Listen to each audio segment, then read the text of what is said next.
Hello everyone, and welcome back to episode 33 of our Travel Vietnam series. Join us as we journey through the breathtaking highlands and lively South Central Coast. In our last episode, we indulged in delicious coffee and enjoyed traditional dances at the World's Coffee Museum, and even had the chance to meet and feed elephants at a local reserve. Today, we're excited to take you to the northern part of Lâm Dom province, where the enchanting mountain city of Đà Lạt awaits. Along the way, we'll meet some friendly locals, how tight and close they are with one another, and they are Monnong people. and eat plenty of snacks in the rain, all to get to the city. Once there, we hit up the bustling night market for some warm, delicious street food, and also take our scooter higher up the mountains to visit a huge park that's full of fun and beauty. Because this city has so many fun activities, we'll be making a two-part series in order to show you more of this lovely place. Now, before we dive into today's adventure, please give this video a thumbs up and subscribe to our channel. Your support helps us continue to explore and share the wonders of Vietnam with you. Now, let's head to Đà Lạt. This trip, by far, is the longest trip that we have to be on the scooter for. That's right, because for our trip so far, we've ridden a total of 638 kilometers, and from Dak Lak to all of our desired locations around Đà Lạt, we will add another 310. Now to get to our hotel in Đà Lạt. So this trip is pretty long. It's the longest because it's gonna take us more than 4 hours. So we're not going to be able to be there until like 2 in the afternoon. Before we start our adventure to Đà Lạt, we had to fuel up with some coffee and breakfast. While enjoying our food, we chatted with the store owners. Man, they were so sweet. They were very sweet and very helpful. They were so smiley too on the way out. That's what I really like about this area. Like, they were so kind. With the kindness we've experienced, we're left with a sense of warmth and excitement as we set off to Đà Lạt. With the long road ahead, our plan is to make as few stops as possible, but the journey through the highlands landscapes is captivating. The main road treats us to breathtaking views of the mountains and lush valleys. Seeing this, we rode a bit slower to make our experience last longer. We passed through lively streets bustling with friendly locals, and this adds to the vibrant atmosphere that's hard to resist, making it tempting to pause our journey and learn more. The lady that I just talked to, she's a Monnong, and she speaks 3 languages: Monnong language, the Ede language, and Vietnamese. And the big family still has some cows, and the cows used to be used to furrow the farm. They're now being kept around as valuable items. So if the family has someone who's like seriously sick, they're gonna sell the cows in order to have some money to deal with the situation. And this is why we just had to stop and speak to the woman. Our drive is not just getting from point A to point B, it's about discovering the beauty of the scenery and the people. I feel like this area has a lot to offer to all of the locals here. They have like really flat surface or meadow, and also they have some of the mountains in order to plant some other crops that are in favor of that mountainous and slopey terrain. They do have a lot of like lakes and ponds here, so people can go like fishing. This place also seems very peaceful. Some of the minority groups that call the highlands home including Kho, Monnong, Ede, Zarai, and Lai. Many of these communities base their livelihoods on agriculture like rice and coffee cultivation. You can easily spot their homes, which are long, stilted structures made of bamboo and wood, designed to accommodate large families. Wanting to learn more about these communities, we just had to pull over and stop again when we spotted this family. So the old couple that we talked to, today they went to the mountains to collect the bamboo shoots with their son-in-law. How tight and close they are with one another, and they are Monnong people. And that's why you had a difficult time understanding their accent a little bit. I had such a very difficult time, not a little bit, but very difficult time to understand them. After the chat with the Monnong family, we pressed on going further up the mountain roads, each turn revealing new and unexpected sights. On this road, there's just way too many beautiful sights to see. I know. I think if we had enough time, I'd want to stop at every little outlook we could. By now, we've been traveling for about 3 hours. Hey, David. Huh? I have an important question. What is it? In a half hour, can we take a break? Can we ride for 28 more kilometers and then we'll stop for a break? Okay. Sure. I hope that's about like what? 20 more minutes? 30? Kinda, yeah. Okay. Yeah. I'll survive. I'm still not quite used to measuring our journey in kilometers instead of miles. So as a middle ground, I used time instead. Initially, I was hoping for a coffee break, perhaps a quick stop at a roadside stall. But instead, what came next was completely unexpected. Our break was for this. As we were riding to the destination, we saw some dried fish hanging on these little shacks. At first we were confused as to what it was because the way it's cut, it almost looks like a set of ribs. They home farmed all of the fish here and then they collected from the lake and then they just processed it a little bit and now they're all dried and so ready to be grilled. But how are we gonna grill the fish that we get? I don't know I don't know actually. We'll figure it out, I guess. We'll figure it out. If there's a will, there's a way. Okay, how much did it cost? 230,000 Oh wow. per kilo. Also, we had nowhere else to put the fish, so it's made its way into my backpack. Hopefully my backpack does not smell like fish later. Right after we bought the fish, still unaware of how we'd cook it, we reached the border between Dak Lak and Lum Dom provinces. Crossing this river was our sign that we entered Lum Dom, putting us just 117 kilometers away from Dalat. Eager to reach the city, we didn't want to stop. But the hunger we felt from skipping lunch made a quick snack stop essential. On earth, why did you get so many? Let's go hungry, right? This one's super crunchy. I got a serious question. Why do we only decide to get snacks in the rain? Because it rains all the time. Now, fried bananas might not be a full meal, but they're tasty and perfect for eating on the go. At this point, we had been on the scooter for so long that fatigue was setting in, and we needed to do something to keep up the morale.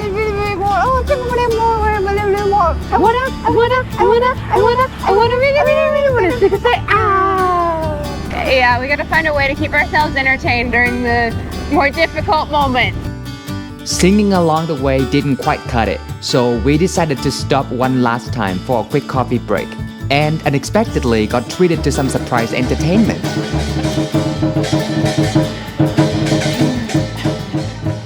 Back on the road, only 30 minutes later. Welcome to the city of Dalat. What? One more time. We're in Dalat City? We are in Dalat City. Where's the tall high-rises? Where's the rest of the Unfortunately, I'm not talking about downtown. I'm talking about the outskirts of the city. On the top of some of the hills or mountains here, you can see that there are a lot of like greenhouses. Dalat, also lovingly called the City of Eternal Spring, really stands out in Vietnam's Central Highlands, mostly because of its unique cool climate, thanks to the elevation of 1,500 meters. But also its expansive layout, covering an area of about 390 square kilometers. This large space accommodates many beautiful landscapes like lush pine forests, misty lakes, and the expansive greenhouses. All of these places give the city a relaxed and airy ambiance, making it an ideal setting for leisurely strolls or scenic bike rides. Of course, only when the weather's right. Right now it's not raining anymore, but just because it's cold, so we decided to leave the raincoats on. The only place in the south of Vietnam that you get to experience this kind of cold weather. Now, as we enter the heart of the city, its charm unfolds further. This city was a beloved resort during French colonial times and is now infused with French architecture that adds an old-world elegance to its streets. So, the blend of the beautiful surrounding landscapes and architecture make Dalat a perfect romantic retreat for couples. Finally, after 9 hours of being on the road, We finally arrived at the hotel. This is going to be our temporary home for the next few days. Oh, would they grill our fish downstairs? Probably not. Even though we were exhausted by this point, we took some time to settle in before mustering the energy to wander around in search for food. I'm cold. Okay, let's go. Fine, let's go eat. This is quite a stark difference from the coastal cities that we were in just a little over 2 weeks ago. Oh, it's cold now. And even with the cold, the best place to find a late night dinner is the Dalat Night Market. Initially, just a late night food market with mobile stalls, the market has now expanded significantly, sprawling over several city blocks. The central location makes it easily accessible to travelers. Over time, the market hasn't just grown in size, but variety as well, offering anything from grab-and-go street food to steaming bowls of noodles. There are also handicrafts, trinkets, and other memorabilia that any tourist would love to take home. Now, if the bustling market isn't quite your style, there are many restaurants and bars surrounding it, each boasting a different feel. What is this? Oh, it's a pub. Pub? This is a pub. They have live music in there. They're dancing. After wandering around for a little bit, we finally found something to eat. We have 4 grilled eggs here, and then we have this. This is Maddie's sweet potato. Gotta warm my fingers with the heat from the sweet potato. We felt like there wasn't enough food for our dinner, so we made one last stop for the night. Got some yummy crab noodles. Perfect, exactly what I needed. And with that, our first night in Dalat came to an end.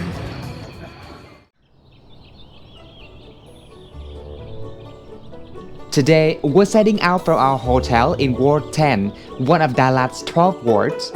Now, wards 1 and 2 are the most famous among visitors, celebrated for their vibrant street life, historical landmarks, and bustling markets, making them hotspots for tourism.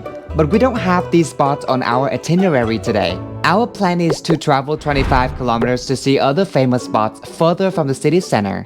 But before we can go, 11 in the morning, and now it's our time to go around this area to find something to eat, something to drink. We need something long-lasting to eat, which is why we chose this. Here we have some broken rice with some grilled pork, a fried egg, and some kind of cake over here.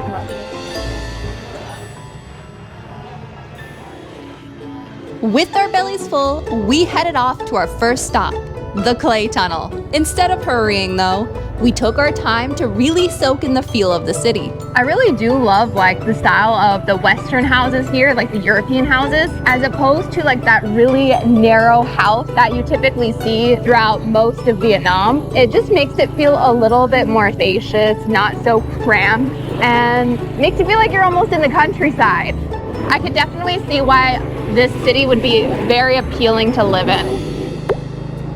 when we moved out of the central area, we felt the temperature drop thanks to the vast pine forests that surround the city. These forests cover a large area and are a fundamental part of the city's stunning scenery. Originally, these woods were home to only Vietnamese pine trees, but during the French colonial period, a new species known as the French pine was introduced. This addition has not only strengthened the forests, but also added to their diversity. The thick pine woods are crucial for maintaining the city's cool and pleasant weather, which stands in stark contrast to Vietnam's typically hot climate. For visitors, whether taking a leisurely walk through these lush woods or simply admiring them from a cafe, the forests add a unique touch to the experience of the city. Gotta tell you, here not only that the road is so winding, but there are so many things, interesting and mind-captivating things. I've never gotten that distracted while being on the road. I was lucky because I was on the back, so I got to see everything. But now I understand why some of the other cars were riding in the middle of the road, because maybe they got just as distracted as we did. Before going into the park, David decided to get us a cup of iced coffee to cool off. So sweet. No, don't you do that! Stop it! Okay, thank you. The Clay Tunnel is an intriguing park nestled in the mountain forest of Ward 4. Built in 2010, the park spans over 1,200 meters and offers visitors a whimsical journey through Vietnamese culture with its clay sculptures. These include miniature replicas of famous landmarks, depictions of Vietnamese fables, and scenes from traditional village life. Marty! my biggest scooter ever. Now we chose this place because these meticulously crafted sculptures looked appealing in the photos. Typically, we are more drawn to natural attractions rather than to man-made ones. However, given the park's high mountain setting and the variety of displays, we found ourselves thoroughly enjoying each exhibit.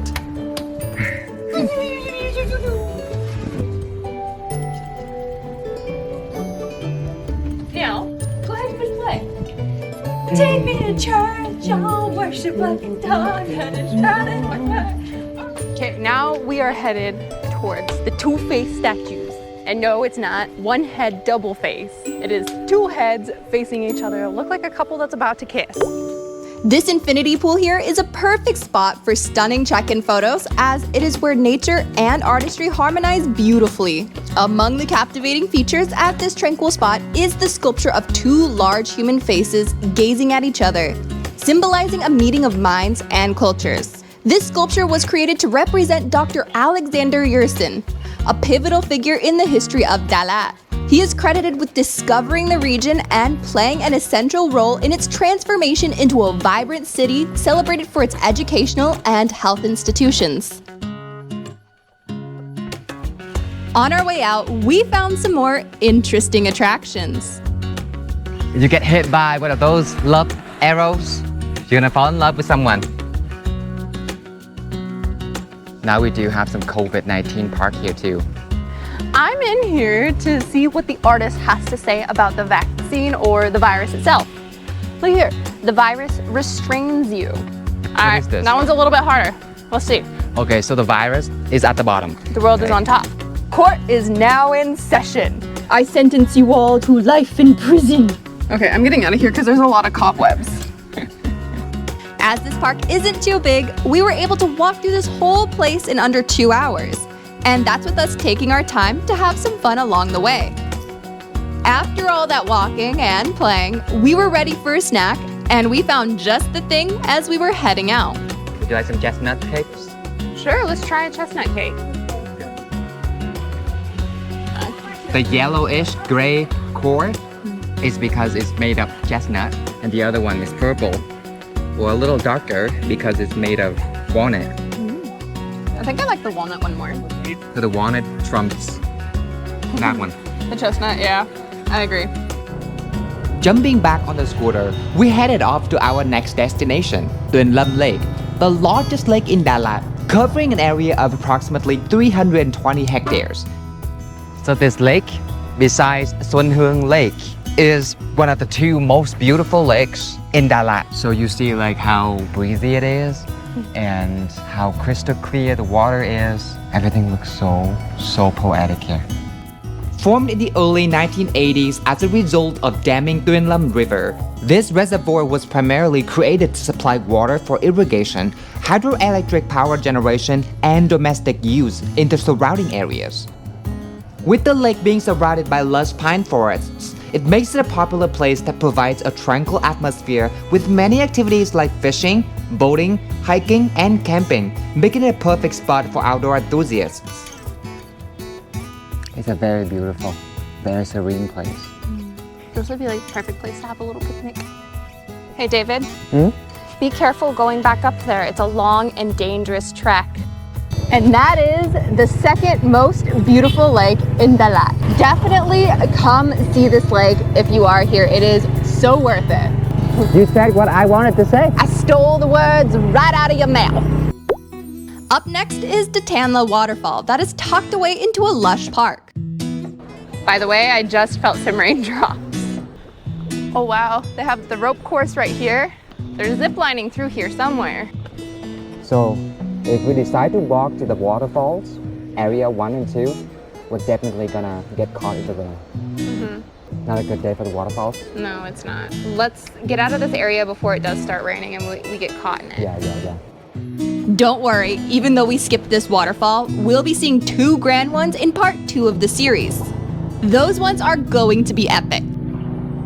Since we skipped this waterfall, we decided to hit up one last spot for the day on the way back to the hotel, the French Quarter. Let's just say it wasn't what we expected. Finding the French Quarter here is a lot more work than what we expected. Google Maps can't take us there, and then we asked 2 different people and they pointed us in 2 different directions. I suppose that's it. That's all the French architecture we get to see. If you're in Dalat, try to avoid French Quarter because it's such a waste of time. It's pretty lackluster, and not only that, like from the road, you can't even really see the houses because of the fences. Not a lot though. I think there's more interesting buildings or other ones down closer by the river. Even though we only got to explore 2 places today, we really enjoyed ourselves. Looking ahead, we have quite a bit planned for part 2 of our Dalat adventure. We're going to visit 6 more spots, each grand and beautiful in its own unique way. To ensure you don't miss out on our upcoming adventures, be sure to subscribe to our channel. And if you enjoyed today's journey, hit that thumbs up button to support us as we continue to bring you to explore all parts of Vietnam with us. Thanks for joining us today, and we'll see you in the next episode.